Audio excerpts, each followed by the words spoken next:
Warahmatullahi wabarakatuh. Guys, kita balik lagi ke kampus live. Tapi sebelumnya kita sampaikan dulu puji dan syukur kepada Allah Subhanahu Wa Taala. Kita hari ini masih dalam keadaan sehat walafiat, dan salam dan salam kita sajikan dari Nabi besar Muhammad Sallallahu Alaihi Wasallam. Kita tuh udah diajarkan cara hidup yang benar supaya kita selama dunia akhirat. Hari ini kita mengundang salah seorang mahasiswi di Teknik Kimia Unimal, namanya Amanda Fitria. Amanda Fitria, dia kenapa kita undang? Karena saat ini Amanda ini salah satu dari mahasiswa kita yang sedang magang, sedang menjalani proses magang di PT Pupuk Iskandar Muda. Yang kenapa agak spesial, karena baru kali ini kita mendapatkan mahasiswi yang magangnya diperpanjang di lokasi magang. Karena dari informasi yang saya terima dari pihak rekan-rekan yang ada di tim, ternyata mereka sangat terbantu dengan kehadiran Amanda di sana. Jarang-jarang ya ada proses seperti itu. Oke, sebelumnya kita ingin kenalan dulu ya. Amanda ini dulu asalnya dari mana sebenarnya? Asalnya dari Aceh Tamiang sih, Pak. Dari Aceh Tamiang ya. Kuala Simpang. Kuala Simpang. SD? SD saya di SD Negeri 3 Benua Raja. Terus saya SMP lanjut, saya di SMP Negeri 3 Kejuran Muda. Baru saya di SMA Negeri 1 Kejuran Muda juga, Pak. Di dekat-dekat rumah juga lah gitu. Oke. Baik, sebenarnya dulu maunya masuk kemana? Nah, mungkin kalau ceritanya dulu kuliahnya mau kemana, dulu anak mama saya itu 4 perempuan, Pak. Jadi kami itu nggak dikasih kuliah jauh karena saya di Tamiang. Jadi paling jauh tuh ya kalau apa di Langsa gitu kan, ngekos bisa pulang, orang tua bisa ngunjungi gitu. Betul. Jadi kemarin itu saya banyak orangnya mau mencoba banyak hal gitu, Pak. Jadi saya mencoba banyak hal, walaupun nggak diizini tuh saya ngetes aja gitu. Ngetes di USU, UINSU, baik perguruan negeri tinggi, perguruan Islam negeri gitu, saya coba lah, Pak. Jadi waktu itu saya juga lulus di Poltek, saya juga lulus teknik kimia, Pak. Di Unimal saya juga lulus teknik kimia. Niatnya pertama kedokteran sih, Pak. Agak terlalu ini juga kan, terlalu tinggi lah cita-citanya. Tapi kenapa ambil teknik kimia? Saya SMA tuh saya suka, Pak. Nah, kimia gitu. Bukan kimia saya suka, bagus karena gurunya juga ngajarnya enak gitu, Pak. Jadi saya suka kimia, di situ saya mulai ngambil teknik kimia. Rupanya lewat gitu, Pak. Nah, waktu itu teknik kimia tuh lewat dua-dua, Pak. Di Politeknik itu D4, di Unimal tuh S1. Saya juga lewat akuntansi di USU. Nah, ya saya lewat UINSU, Pak. UINSU tepatnya. UINSU saya lewat akuntansi. Nah, saya milihnya tetap yang di Losmawe kan, Pak, yang di Unimal karena S1 itu menurut saya sih, Pak, gitu. Oke. Jadi saya juga gitu. Jadi semua itu sudah diatur Allah Subhanahu Wa Taala. Jadi kita boleh berkeinginan, tapi yang menempatkan kita kira di mana itu Allah Subhanahu Wa Taala. Allah tuh punya rencana yang terbaik buat kita. Mungkin kita harus sering membudayakan bahwa kalau sesuatu itu tidak pada rencana yang kita inginkan, sebenarnya Allah menempatkan kita di situ karena itu terbaik buat kita. Jadi kita bisa menikmati, dan insya Allah berkah Allah itu ada terus sama kita, sehingga apa yang kita inginkan sebenarnya akan dibetulkan caranya oleh Allah, dibetulkan jalannya. Oke lah. Jadi Amanda ini sebetulnya dulu waktu kita berkegiatan, saya nggak tahu nih Amanda nih.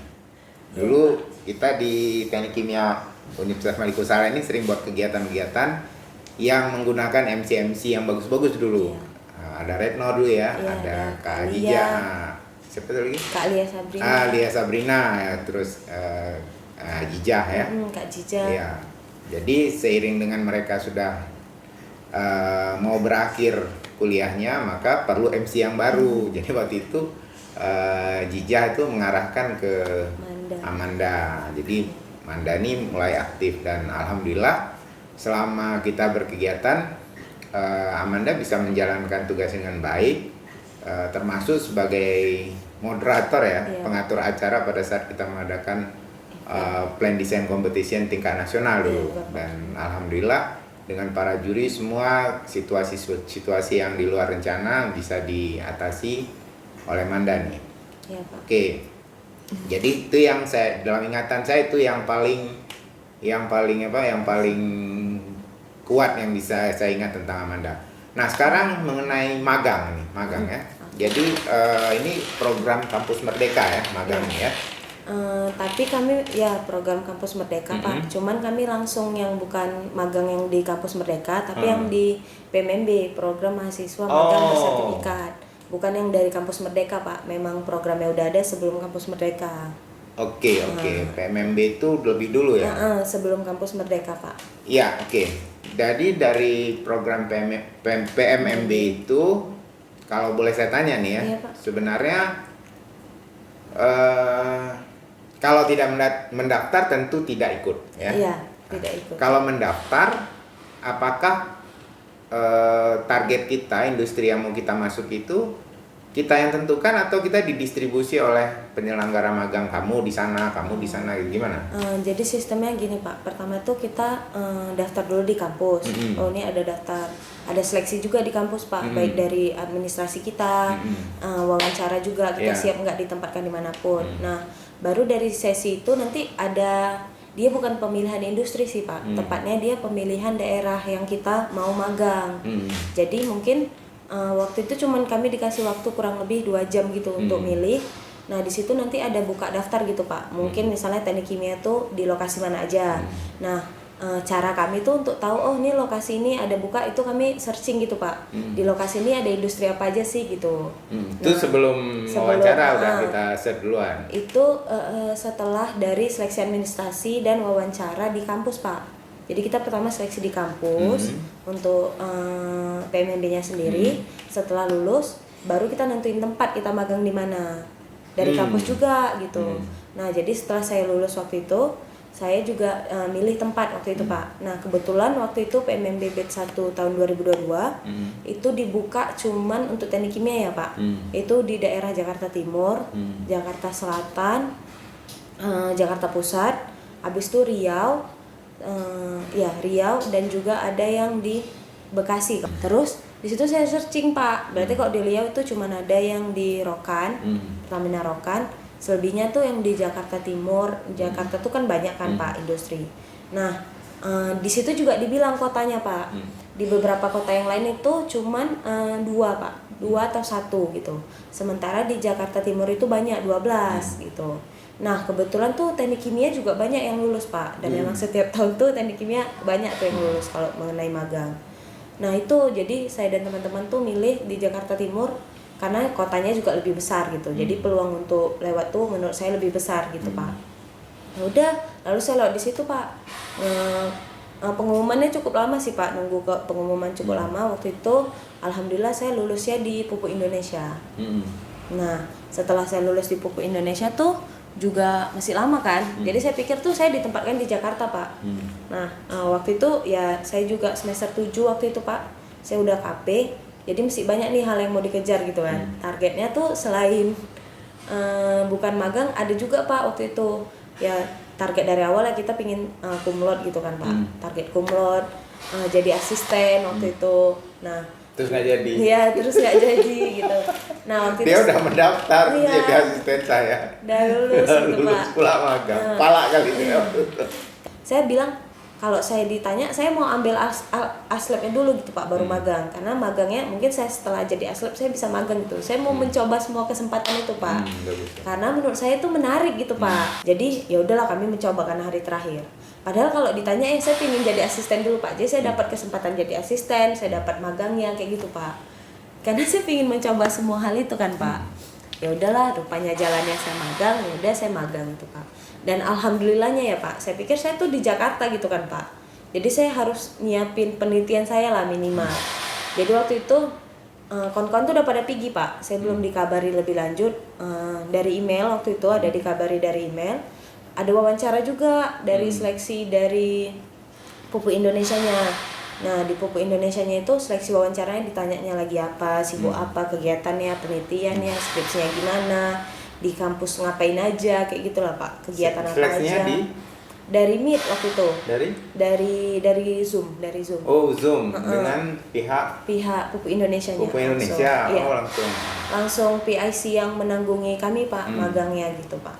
Kurang lebih kayak gitu. Jadi dia wawancara, dia tanyalah kegiatan saya apa selama di kampus, rutinitas yang saya lakui seperti itulah Pak.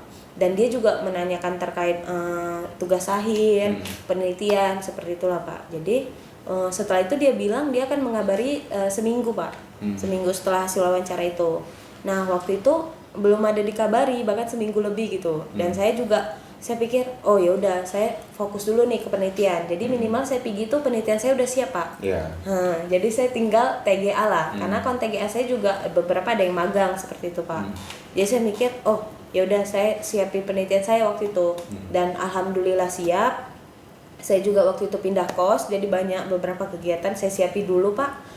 Dan tiba-tiba waktu itu weekend, saya nggak sabar, magang saya gimana, saya udah ketinggalan tuh dari kawan-kawan yang udah pergi duluan Pak. Udah 2 minggu kawan-kawan saya udah pergi duluan magang gitu Pak, jauh.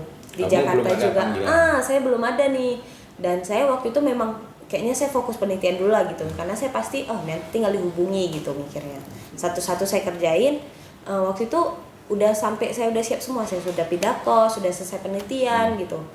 Dan tahu-taunya nggak ada dihubungi Pak. Jadi saya hubungilah waktu itu di hari libur sih, saya juga mencoba aja.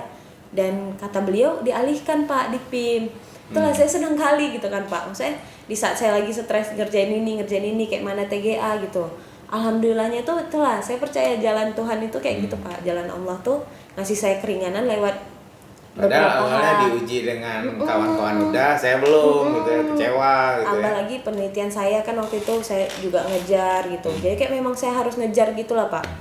Ya udah, alhamdulillah saya di PIM gitu Pak. Senang kali gitu kan. Oh, rupanya di PIM gitu kan. PIM itu Pupuk Iskandar Muda. Ya, PT Pupuk Iskandar Muda tepatnya.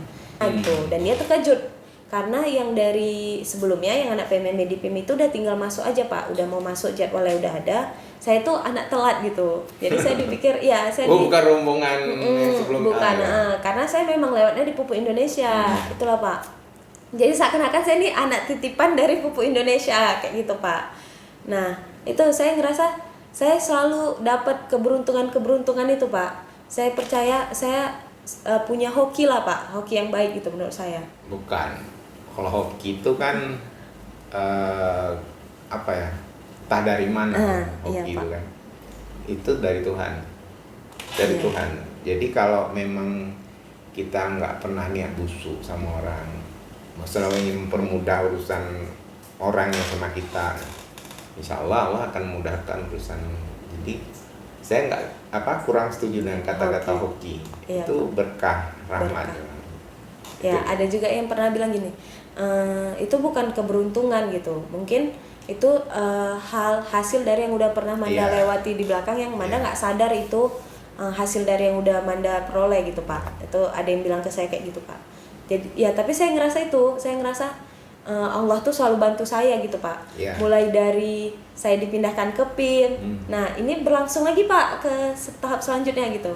Jadi saya pertama tuh udah dirasa anak titipan dari Pupuk Indonesia. Saya ngerasa, orang-orang ngerasa saya tuh punya privilege lah gitu Pak.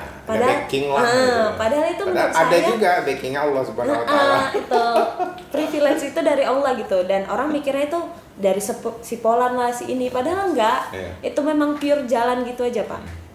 Nah selanjutnya itu kami waktu magang tuh ada pengenalan dulu Pak, pengenalan tentang perusahaan, tata tertib di perusahaan, aturan, hal yang boleh kami lakukan dan enggak, itu ada Pak. Dan juga kami di situ ada pengenalan tiap departemen. Jadi kami tuh magang sesuai sama yang kami pelajari di kampus.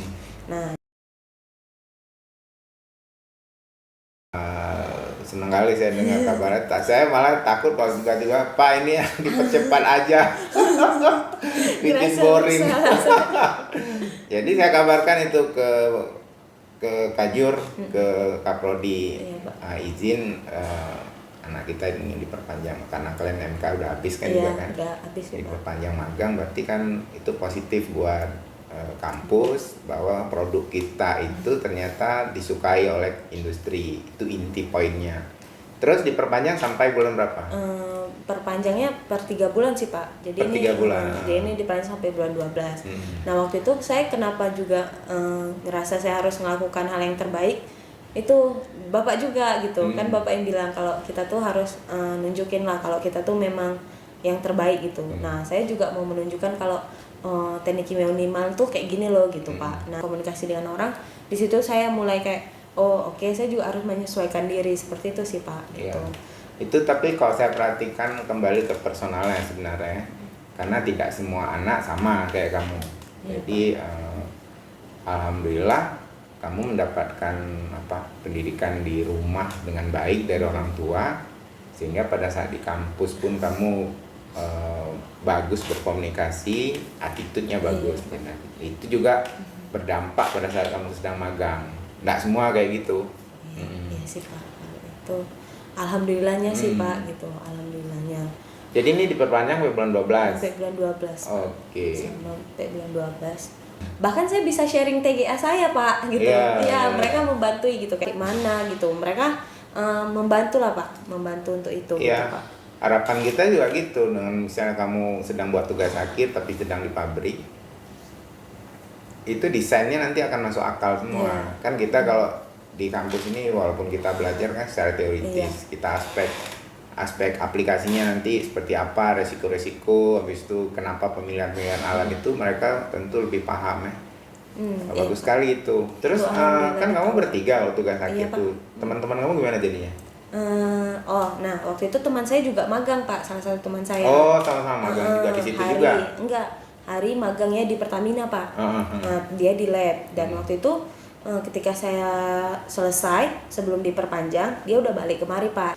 Itu sih Pak, jadi yaudah saya tetap ngerjain dengan konten TGA saya. Jadi saya bagi waktu saya, mungkin dari pagi saya sampai sore saya magang, dan ada di malamnya itu saya ngerjain TGA Pak, bareng kawan-kawan, atau misalnya di Sabtu Minggu seperti ini Pak gitu. Dan kami juga udah menyelesaikan beberapa bab gitu Pak, karena kami waktu itu kan nggak boleh proposal karena jauh kan Pak. Jadi kami udah ada nyelesain beberapa bab, jadi ini kami tinggal konsul aja seperti itu Pak. Tidak ada masalah. Oke lah. Jadi kayak mana tanggapan orang tua terkait dengan magang, terus diperpanjang magang, terus kan tamatnya agak telat dikit. Nah dari kawan-kawan itu gimana? Pertama ya Pak, waktu saya yang nentui tempat magang, saya udah sharing tuh sama orang tua saya. Kan saya minta izin karena saya tahu doa mama saya tuh bisa meyakini gitu lah Pak. Ya kalau beliau izinin, saya minta bantu doa juga sih lulus waktu itu kan Pak. Saya bilang waktu itu sharing, saya juga sharing sama kakak saya kayak gitu kan Pak. Dan waktu itu disetujui sih Pak di Jakarta Timur. Nah waktu saya magang tuh sering ditanyain tuh gimana. Ya saya bilang orangnya baik-baik gitu, dan alhamdulillah orang tua saya setuju tuh Pak awal-awal gitu. Dan cuman di sekarang di akhir-akhir tuh udah ditanya gimana skripsinya, udah sambil ngerjain kayak gitu. Waktu saya diperpanjang, saya juga sharing nih sama orang tua saya. Nah tanggapan orang tua saya sangat baik gitu Pak, dan bisa dapat pelajaran banyak lah Pak, bisa tambah relasi di sana, bisa kenal kayak gitu. Itu sih Pak dari orang tua, bisa sharing apa aja gitu, bisa tahu juga kayak mana biar terbiasa juga sistem kerja gitu sih Pak dari orang tua. Berarti orang tua kamu modern. Karena memang yang kita bangun tuh bukan cuma ilmu, kuliah di kampus, lab-laban, terus magang itu kita membangun jaringan sebetulnya. Dengan semakin luas pergaulan kita, semakin terbuka peluang untuk kita. Oke, terus waktu di sana, apakah kamu hanya dari Universitas Malikul Saleh aja atau ada yang dari yang lain? Itu gimana kira-kira? Dengan ada dari kampus mana aja waktu yang bersama dengan kamu? Pak. Jadi sebelum itu juga pertama saya juga ada beban kan Pak, karena saya lumayan lama lah menyelesaikan kuliah, maksudnya dari batas 4 tahun seperti itu kan Pak. Apalagi ini masih lagi menyelesaikan gitu kan Pak. Nah, saya punya kakak yang dia cepat selesai kuliah Pak, kumlot lagi kan Pak, lulusan pertama kayak gitu Pak. Jadi ya udah, cuman dari kakak saya aja tuh dia nggak kayak ngejat saya gitu Pak. Dan alhamdulillahnya lingkungan saya juga ya mereka bilang ya beda gitu. Mungkin kakak dulu yang nggak aktif atau apa. Nah dia juga bilang itu Pak, dia bantu meyakinkan itu ke orang tua saya. Jadi saya juga ngerasa ya udah saya punya lingkungan itu Pak, jadi saya aman untuk di tahap ya udah nggak apa-apa gitu. Yang penting kan saya juga ada sampai ilmu, saya ada pengalaman lainnya gitu Pak. Kalau di lokasi magang, di lokasi magang kan ada kampus lain juga. Nah dan waktu itu jadi memang 25 orang Pak, 25 semuanya orang. Kan 25 orang. Karena nah, tambah saya satu jadi 26. Yang diperpanjang berapa orang? Yang diperpanjang itu ada kurang lebih 4 sama saya Pak. 4 orang. Dari kampus mana aja tuh? Nah itu ada dari Universitas Syekwala, ada juga dari Unima, 2 orang kami, dan cuman itu Pak. 4 orang. Di bidang mana tuh? Nah jadi 26 orang itu yang pertama Pak, itu dari kampus dari kampus sekitaran Aceh juga Pak. Dari Unsia, Politeknik Negeri, terus dari ya waktu itu cuma 3 sih Pak, Unsia, Politeknik Negeri sama Unima. Nah yang diperpanjang itu ada teman saya Pak, satu dia di keuangan dari Unsia, satu lagi dia teknik industri Unsia, dan satu lagi dia di administrasi publik di Unima. Tapi dia masih KKN kan Pak, jadi dia diizinkan untuk KKN dulu baru nanti diperpanjang seperti itu Pak. Menarik ya. Dan mungkin saya rasa kinerjanya bagus, makanya kami bolehin untuk kayak KKN atau saya boleh ke kampus gitu. Karena mereka kan sebenarnya orang kampus juga dulu, jadi tahu ya. Jadi paham mungkin. Nah, kalau menurut kamu nih, kalau ada adik-adik yang mau magang, itu kira-kira apa yang perlu dipersiapkan? Nah, yang pertama ya Pak, saya ngerasa kalau mereka mau magang, mereka tuh memang harus udah siap penelitian, itu menurut saya Pak. Jadi nggak belibet lagi gitu, atau sebelum masuk penelitian itu lah Pak, waktu mau KP-nya tuh digantikan dengan magang tuh menurut saya Pak, karena itu waktu libur. Jadi dia nggak ketinggalan dari segi TGA-nya juga, tamatnya juga nggak lama, itu menurut saya Pak. Jadi KP-nya tuh digantikan dengan magang, jadi dia bisa ngambil KP-nya di situ, proposal penelitian juga di tempat magang, itu menurut saya Pak. Jadi dia sekaligus memang cepat. Jadi dia dapat magangnya, dia dapat juga kuliahnya cepat gitu. Itu menurut saya Pak. Nah, kalau persiapannya ya skill yang kita dapatkan di kampus Pak, itu berfungsi kali sih Pak menurut saya.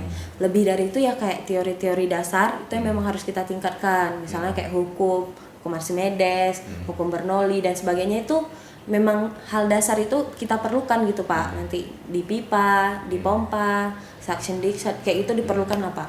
Itu sih Pak, selebihnya kita memang harus menguasai skill ya. Menurut saya itu kayak HISIS, itu berfungsi kali sih Pak. PNID, kita unggul dengan kita tahu itu Pak. Bahkan kayak hal-hal sederhana untuk install aplikasi itu juga Pak gitu. Jadi kita tahu nih kapasitas laptop kita, cara kita install ini gitu. Dan juga sekarang udah modern kan Pak, jadi banyak yang kayak misalnya ngitung destilasi itu udah ada webnya, ngitung ukuran pipa tuh udah ada aplikasinya, tabel steam itu udah ada aplikasinya gitu Pak. Jadi kita memang harus kayak berkembang gitu Pak untuk mengetahui hal-hal itu menurut saya Pak. Oke. Rasa ya nggak apa-apa, sibuk nggak apa-apa, nambah relasi toh dapat pelajaran gitu Pak. Iya. Gitu sih Pak. Ya kalau saya pikir tuh pertama memang yang harus kita bersihkan niat dulu ya. Niat Pak. Niat. Jadi, selama kita tidak mempersulit orang lain, insya Allah kita tidak akan dipersulit oleh lingkungan kita ya. Jadi seperti yang podcast yang sebelumnya tuh ya, 2 kali saya tanya tuh, satu sama Iqbal Purna, attitude nomor 1 Pak. Iya, sikap sih Pak. Cerdas itu nomor 2. Yang kemudian sama Jagat juga gitu. Attitude juga nomor 1. Jadi saya kira menarik sekali Amanda bisa diperpanjang dan mudah-mudahan nanti bisa selesai dengan baik magangnya. Ya, terima kasih lah udah membawa nama kita. Jadi sebenarnya kami setiap kali ya kalau dari kampus tuh sebenarnya nih jujur ya, setiap kali anak-anak mau kerja praktek itu kita wanti-wanti. Ini mereka ini kan sebagai duta dari kampusnya ada di industri orang. Kira-kira mereka gimana ya nanti? Yang paling kita khawatirkan memang tentang attitude ya. Attitude di kampus itu kita itu kan orang keberapa? Nomor 1 yang membentuk attitude itu pasti kedua orang tua. Habis itu lingkungan tempat tinggal dia. Kemudian setelah dia pindah ke lokasi baru di kampus ini, tentu lingkungan di sekitar kampus itu membentuk dia lagi. Sedangkan dosen itu kan biasanya cuman 3 tahun menjelang dia keluar ya, menjelang dia kerja praktek di situ kita bangun attitude-nya atau disiplinnya. Jadi selalu was-was. Nih jangan-jangan nanti anak ini gimana? Cuma karena itu udah prosedur tiap berjalan setiap tahun udah regular aja, ya udahlah kita kalau alhamdulillah anak-anak bisa baik, alhamdulillah kita ketiban baiknya. Tapi kalau mereka nanti ada masalah, mungkin masalah. Tapi sejauh ini yang saya perhatikan persentasenya kecil kalau yang bermasalah. Cuma memang dari kampus kita berusaha agar anak-anak lebih siap, terutama pada saat mereka masuk ke industri itu lebih memahami tentang budaya yang berjalan di industri itu. Itulah alhamdulillah Anda. Alhamdulillah Pak. Apa pesan? Pesan kesannya itu gini, hari ini saya akan menjadi versi terbaik dari diri saya. Jadi tiap hari itu saya melakukan hal yang terbaik Pak, yang bisa saya lakukan. Mau apapun itu gitu Pak. Jadi saya melakukan yang terbaik aja gitu. Karena kalau saya nggak melakukan yang terbaik, saya pasti nyesal. Kenapa saya kemarin nggak kayak gini ya? Kenapa saya kemarin itu? Jadi saya ngerasa hari ini saya akan menjadi versi terbaik dari diri saya gitu Pak. Setiap hari saya harus menjadi versi terbaik dari diri saya gitu Pak. Dengar tuh. Seperti itu. Dengar tuh. Kayak gitu Pak. Juru kameranya angkatan 21. Nah, jadi saya ngerasa seperti itu sih Pak gitu. Itu rahasianya. Jadi saya dari dulu tuh memang perhatiin kalau Amanda nih berbeda dengan mahasiswa yang lain. Kepeduliannya, terus attitude-nya, dan terus terang aja saya ada beberapa kecewa dengan adik-adikmu ya. Nggak banyak sih, 1-2. Mungkin karena tak benar tak enggak teorinya ya. Selama COVID ini kan mahasiswa kuliahnya tidak di dalam kelas, online. Jadi kita juga nggak tahu apakah yang kita sampaikan itu terutama tentang pendidikan perilaku. Kan kita nggak ngasih kuliah cuman ilmunya aja, kita juga kasih motivasi, terus sedikit pendidikan tentang perilaku. Apakah mereka dengar? Jangan-jangan begitu nyala itu kamera zoomnya, begitu mati kamera zoomnya dia udah nggak dengar apa-apa lagi gitu. Jadi dosennya ngomong terus gitu. Tapi untunglah itu udah berakhir. Angkatan 21 nih. Iya, yang masuk ya Pak. Yang masuk nih, udah mulai kita format gaya teknik ya. Kena bentak tuh biasa kan. Dosen biasanya gini kan, kalau kita bilang dengan suara yang agak lembut gitu kan, ada yang dengar ada yang enggak tuh. Jadi perlu 4-5 kali bilang. Kalau sekali bilang dengan agak keras tuh jadi lurus dia. Langsung dengar ya Pak. Kan saya bilang kita alat teknik tuh, kuliah di teknik nih kita yang nggak boleh ragu-ragu, kecepatan dalam mengambil keputusan, pertimbangan yang tepat, kita analisis yang bagus, itu paling dibutuhkan ya. Habis itu kerja dalam kondisi tekanan berat, kita harus tidak hilang keseimbangan. Nah, dan itu memang harus kita siapkan dari kampus. Jadi kondisinya kayak tentara gitu, biasa lah ya. Cuma kadang-kadang anak-anak juga merasa bapak itu kok kasar kali ngomongnya. Bukan kasar sebenarnya, keras. Tapi enggak sih Pak, menurut saya ngerasa awal waktu itu saya menyesal nggak masuk teknik kimia, saya karena bapak menjelaskan terkait tentang teknik kimia tuh sedetail itu gitu, sampai kami tuh ngerasa pertama masuk tuh waktu PKK matrikulasi kan bapak ada jelasin ya. Jadi saya tuh ngerasa saya tuh keren gitu kuliah di teknik kimia gitu Pak, karena apalagi cewek gitu kan Pak. Mungkin kalau saya bicarakan tentang industri, pengembangan kedepannya, saya ngerasa wih keren nih kuliah di teknik kimia gitu, cewek bisa desain, bisa ini, saya ngerasa keren gitu. Jadi waktu di awal tuh saya udah ngerasa ya mungkin saya memang di sini gitu Pak. Saya tertarik sama hal-hal yang mungkin berbau industri dan sebagainya gitu Pak, karena bapak juga udah jelasin di awal gitu waktu ketika kami matrikulasi. Jadi kami tahu nih kedepannya kami mau gimana, ngapain kedepannya gitu. Jadinya seperti itu sih Pak gitu. Jadi pertama kamu memang nggak niat. Saya juga pertama nggak niat. Tapi begitu kita udah ditempatkan Tuhan di situ, maka kita udah tahu ini kita harus kembali kita riset posisi kita nih, Tuhan maunya kayak gini nih. Pasti ada sesuatu yang bagus buat kita di depan. Itu kita yakin kan. Makanya saya juga cari tahu dulu sampai berusaha sedemikian rupa lah sehingga memahami teknik kimia itu apa. Dan begitu saya disuruh bicara di depan mahasiswa baru, maka itu dulu saya sampaikan supaya kita nih jalan di track yang memang kita yakin ini masa depan kita gitu kan. Dan alhamdulillah terus terang saya bilang jurusan teknik kimia sangat menarik karena memungkinkan kita untuk bekerja dimanapun. Belajar banyak karena satu pabrik kita rancang mulai dari reaksi sampai jadi 3D-nya, kita aspek lingkungannya, ekonominya, limbah, bahan baku, terus resiko, organisasi perusahaan, terus studi kelayakannya. Pasar. Ya sama kayak mendirikan sebuah negara sebenarnya kalau kita, sebuah kota kalau kita membuat sebuah pabrik. Makanya kita kayaknya agak lebih siap anak-anak teknik kimia itu untuk ditempatkan dimanapun. Cuma baiknya sih kita tetap di industri, kita bangun industri yang maju, yang bisa menjadi impian semua orang bisa kerja di sana. Kemudian kita industri yang bersih lah gitu ya. Mudah-mudahan Amanda nanti bisa selesai dengan baik magangnya, juga selesai dengan baik kuliahnya dan mendapatkan kesempatan kerja yang betul-betul mantap lah ya, yang bisa bahagiakan dunia akhirat. Amin Bapak. Baik, terima kasih Amanda udah hadir di podcast kita ini guys. Itu juga kameramen sini muter sedikit. Muter sedikit. Itu kameramen. Bisa mendapatkan manfaat semua yang sudah menyaksikan podcast ini. Kami akhiri dengan wabillahi taufiq wal hidayah. Assalamualaikum warahmatullahi wabarakatuh. Waalaikumsalam warahmatullahi wabarakatuh.